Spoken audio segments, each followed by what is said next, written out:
waxaa sharaf noo ah inaan caawa joogno gunaanadkii tartankii degmooyinka gobolka Mudug annagoo goobjoog u ahayn tartankii degmooyinka gobolka Karkaar oo ay ku guuleysatay degmada Xumbays sanadkan waxa dhacay oo kale tartankii degmooyinka gobolka Nugaal oo ay ku guuleysatay degmada Burtinle waxa isna dhacay tartankii degmooyinka gobolka Mudug oo runtii ay caawa ku guuleysatay Galdogob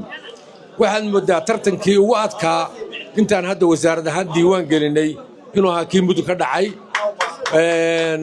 waxa cadaynaya toddobada degmo say u soo diyaar garoobeen ciyaarihii dhammaantood waxay ku dhacmaanayeen barbaro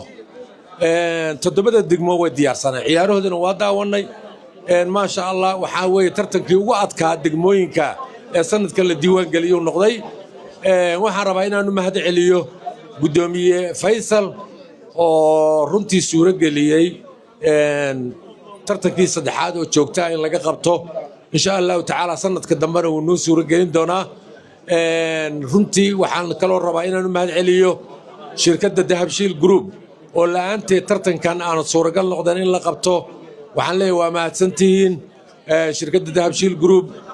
tartamada iyo tartamo ka badan insha Allah way qaban doonaan kuwa ka waaweynna way qaban doonaan anoo ku hadlaya magaca wasaaradda waxaan rabaa inaan la socodsiiyo tartankii ciyaaraha gobolada ee loo qorsheysnaa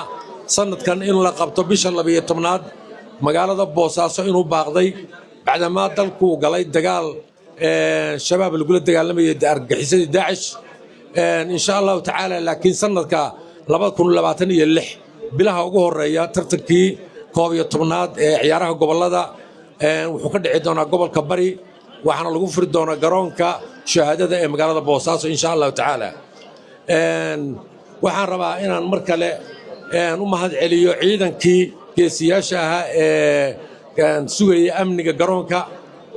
la'aantoodna aanay suuragal noqoteen waxaan rabaa inaan mahad celiyo saxaafadda waxaan rabaa inaan mahad celiyo macallin Xamaam oo safar dheer nooga yimi horyaalkii gobolka Banaadirna ah ee degmooyinka mar labaad iyo mar saddexaadna waxaan u celinayaa oo aan leeyahay waad mahadsantihiin sida quruxda badan aad dhalinyarada wax ugu celinaysaan shirkadda Dahabshiil Group. Salaam.